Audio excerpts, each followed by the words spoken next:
Kemudian jantungnya umat ini siapa? Ahlul Bait. Hari ini kita menyaksikan bagaimana Ahlul Bait dicaci maki, Ahlul Bait diseret-seret, Ahlul Bait dijadikan segala kepentingan. Jangan santri syukur saja sampai nyali habaib. Padeng gini ka pun tak bisa aja ke sana. Tinggal dengan derita kanjeng Nabi. Urusan beliau begitu sudah tahu semua gitu. Kekurangannya itu tuh. Kalau kita ini punya guru, punya zuriyahnya guru gimana?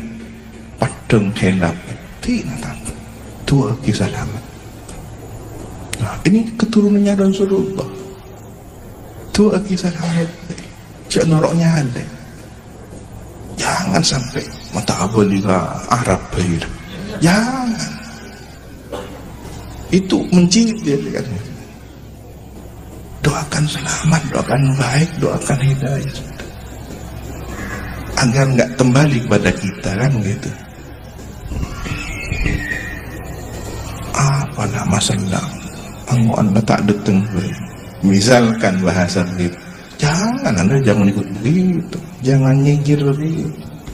Santri syukurnya jangan begitu. Woi Pahlawi Jahannam. Natap lo rungkan, lo liatin aja. Hah?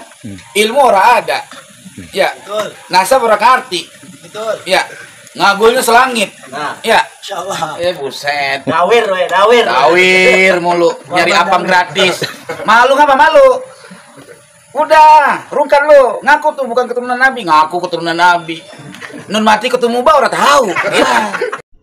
Biar tidak salah paham dulu, biar saya nggak dianggap framing, saya ajari cara memahami ucapan dari Kiai Haji Raden Ahmad Azaim atau Gus Azaim ya. Beliau ini adalah pemimpin pondok pesantren di Sukorejo ya, Jawa Timur itu, di Situbondo kalau tidak salah ya. Yang santrinya itu 2023 kalau tidak salah itu 17.000.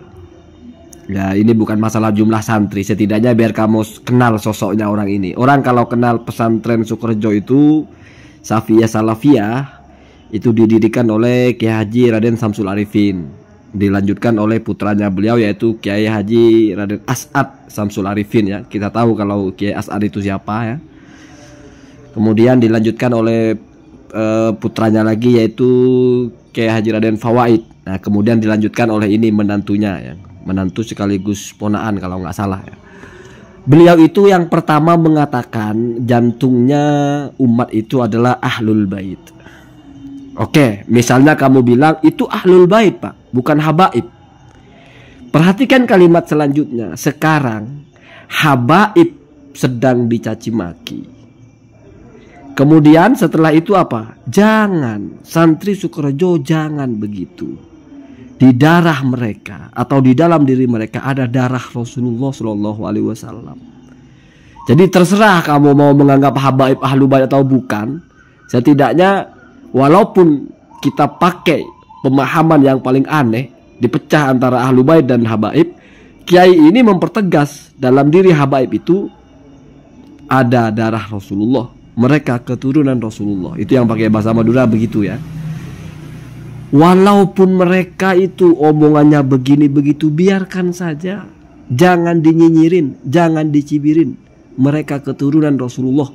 Ditegaskan berulang-ulang oleh Kiai ini. Ya setidaknya kita doakan saja.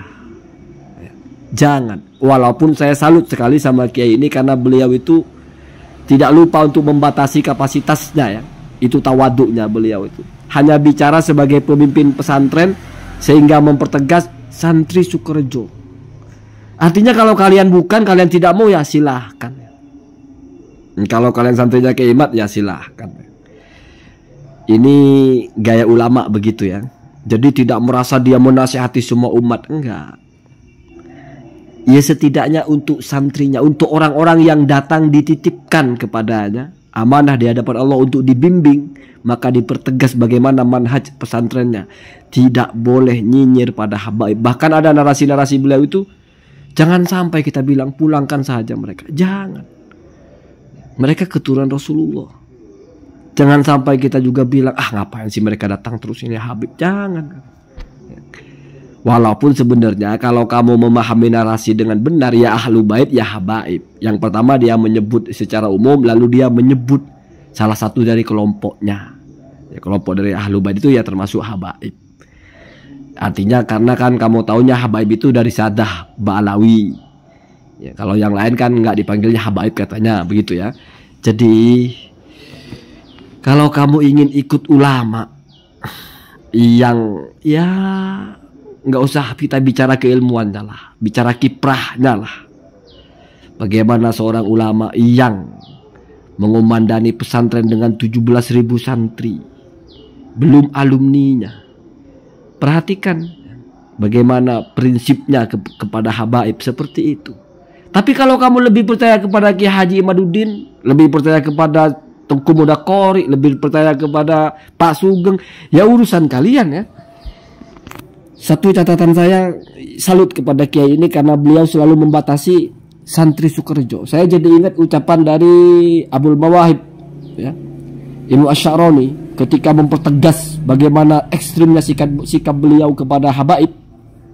Ketika beliau bilang lau dzolamani ya, lau adani asyaddal adha, seandainya man intasaba ila syarifin ya, atau man nasaba ila syarifin adani asyaddal adha, seandainya ada orang yang bernasab kepada Rasulullah, lah tamal tuhu, begitu ucapannya Asy'arani, maka aku akan menanggungnya. Artinya saya akan terima, tidak akan saya balas. Kenapa demikian? Karena li'anna bu'dahu ya, atau bughdahu, karena membenci mereka. Artinya kalau kita dendam, kita marah kepada orang tersebut, itu adalah jarhun fi imani, itu berarti melukai keimanan saya. Lalu beliau mempertegas, hadza ala hadzi nafsi, ini ya bagi saya saja begini. Artinya menjelaskan bagaimana prinsip beliau. Ya kalau kita waras Pak, kita kan ikut ulama. Ya kalau selevel ulama, sekelas itu dipuji-puji, bahkan kewaliannya, keulamaannya diakui seluruh dunia gitu. Oleh gurunya dipuji, oleh muridnya dipuji.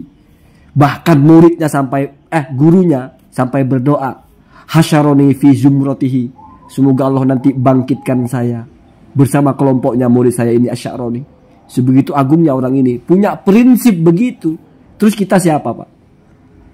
Ya tapi kalau kamu lebih percaya Kiai Imaduddin, silahkan lagi ya, silahkan. Hidup ini pilihan, kita hidup satu kali saja ya. Kalau kamu merasa berjuang ini membela Rasulullah, jangan sampai ada orang yang bernasab tidak kepada Rasulullah tapi dia mengaku-ngaku bernasab kepada Rasulullah, mensucikan nasab Rasul. Silahkan Pak ya, silahkan. Di dunia ini kita semua orang bisa bicara Pak, apa saja kita bicara. Tapi nanti sudah tidak ada gunanya kita berbicara. Kenapa saya bicara sampai selevel begini? Karena saya tahu orang-orang yang menggemari tesis ini bukan orang-orang yang mungkin dia suka mentelaah, dia suka membaca kitab, mungkin juga tidak. Sehingga lebih gampang memahami, lebih gampang menerima narasi-narasi yang seperti Dr. Sugeng, G, Yahudi. Ada lagi itu mereka suka tariannya sama dengan Yahudi, tari Zapin atau apa gitu ya. Ya kalau sudah begitu mentalnya, kita mau bicara apa? Ada yang selalu bilang buatlah antitesisnya. Ya mohon maaf, ya diuji dulu itu tesisnya. Pastikan itu tesis yang sudah lolos seleksi, sudah disidang dan divonis, baru mungkin akan dibuatkan ya, lawannya. Ya selama ini kan begitu-begitu saja. Buat buku lah, buat tulisan, dicecer di situs-situsnya. Mana isinya ya begitu. PDF hilang selembar lah. Terus saya cuma ngutip, kalaupun benar salah urusan yang punya situs lah dan sebagainya. Apa itu Pak? Selalu saya ulang, semua orang itu akan membayar harga yang sesuai dengan barang Pak. Anda kalau menawarkan barang itu sesuaikan dengan kualitasnya. Kalau sendal jepit bekas lagi, jangan ditawarin kepada orang 1M Pak, tawarkan 3.000 ya.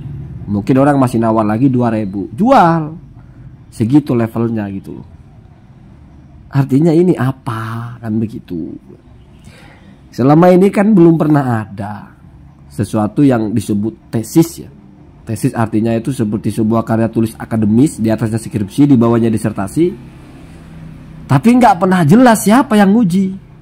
Tiba-tiba dilempar ke publik, tiba-tiba dianggap sebuah kebenaran. Setiap ada bantahan, itu bohong, itu palsu. Setiap ada bantahan, itu diada-adakan, itu palsu itu. Itu pemalsuan dari Balawi itu. Saya nggak percaya itu. Ketika sudah dibuktikan hoax, saya cuma mengutip kok. Saya sudah benar mengutip, kalau memang ada. Ya perkara benar dan salah urusan mereka yang buat situs. Ya Pak. Gitu kok ya. Allahumma tina ada sabi-sabi.